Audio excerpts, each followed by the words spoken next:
Oubliez la mère de famille aimante. Oubliez les larmes de crocodile dans la télé-réalité.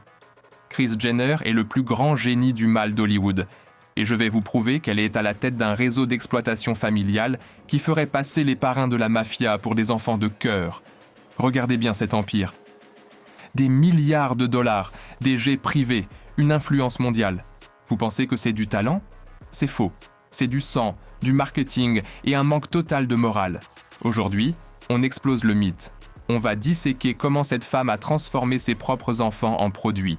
Comment elle a monétisé leur dépression, leur corps et même leur vie sexuelle. Accrochez-vous, parce que le contrat que Kris Jenner fait signer à ses enfants, c'est un pacte avec le diable. Bienvenue dans la machine à cash Kardashian. Tout commence en 2007. Kim Kardashian n'est personne. C'est juste l'assistante qui range le dressing de Paris Hilton. Elle est humiliée, elle est dans l'ombre. Kris Jenner a un problème, elle veut la gloire, mais elle n'a aucun talent à vendre.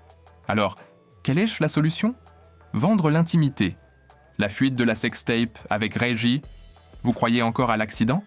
Soyons sérieux, c'est le lancement de produits le plus calculé du XXIe siècle. Les rumeurs sont tenaces. Kris aurait orchestré la vente de la vidéo elle-même. Pourquoi ? Parce que c'était le ticket d'entrée. C'était le sacrifice nécessaire.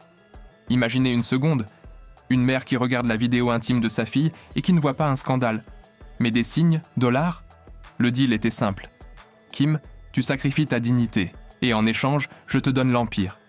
Quelques mois plus tard, l'émission est lancée. Coïncidence ? Jamais.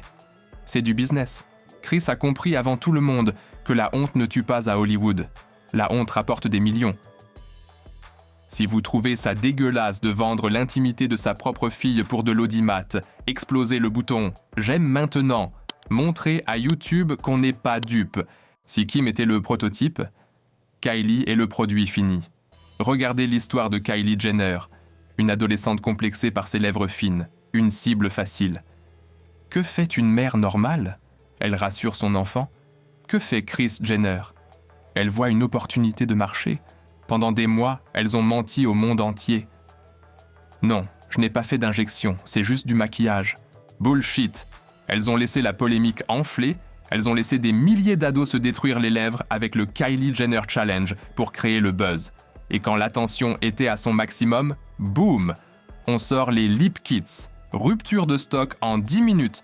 Kris Jenner a pris les insécurités d'une gamine de 17 ans et les a transformées en une entreprise valant 1 milliard de dollars.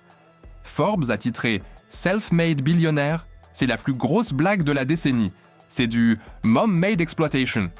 Kylie n'est pas une businesswoman, c'est la marionnette la plus rentable de l'histoire. Ici, on ne lèche pas les bottes des stars, on dit la vérité brutale. Si vous voulez des vraies enquêtes sans filtre sur le système, abonnez-vous tout de suite. On ne fait que commencer. Mais que se passe-t-il quand le produit est défectueux ? Quand il ne brille plus sur les photos Instagram ? Demandez à Rob Kardashian. Rob a pris du poids. Rob a fait une dépression.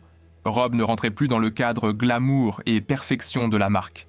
Alors Kris a fait ce que tout bon PDG fait avec un produit qui ne marche plus. Elle l'a jeté. Mais attention, pas avant d'avoir pressé le citron jusqu'à la dernière goutte. Quand Rob était au plus mal, dans une relation toxique avec Blac Chyna, Kris n'a pas appelé un psy. Elle a appelé les caméras. Elle a produit Rob & Chyna. Elle a filmé les disputes, la détresse, la violence. Elle a vendu la misère de son propre fils pour de l'audimat. Et quand l'audimat a chuté, Rob a disparu. Effacé de l'image publique. On ne le voit plus. Il ne rapporte plus. C'est un dommage collatéral. Dans l'usine Jenner, si tu n'es pas bankable, tu n'existes pas.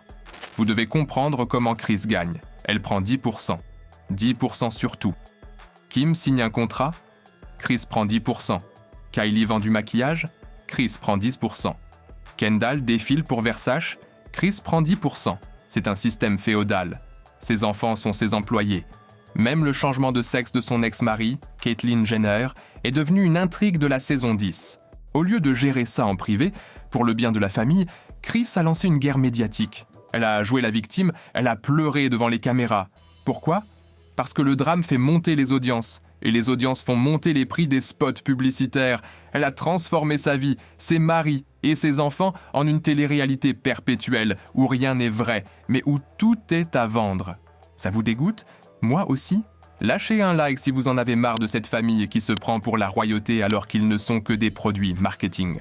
Alors, Kris Jenner est-elle un génie ? Oui, c'est le génie du marketing le plus cynique de notre époque. Elle a compris que nous sommes des voyeurs, que nous aimons voir des riches souffrir dans des cages dorées. Mais ne vous y trompez pas, ce n'est pas une success story, c'est un avertissement. C'est l'histoire d'une femme qui a regardé ses enfants et qui n'a pas vu des êtres humains, mais des parts de marché. Et vous, qu'est-ce que vous en pensez ? Kris Jenner est-elle une mère dévouée ou un monstre cupide ? Je veux voir vos avis en commentaire, lâchez-vous. On vient d'ouvrir le dossier P. Diddy. Les raids, le trafic, le silence d'Hollywood. Ce qu'on a trouvé dépasse l'imagination. Si vous voulez être les premiers à voir la vidéo avant qu'elle ne soit censurée, abonnez-vous et activez la cloche maintenant.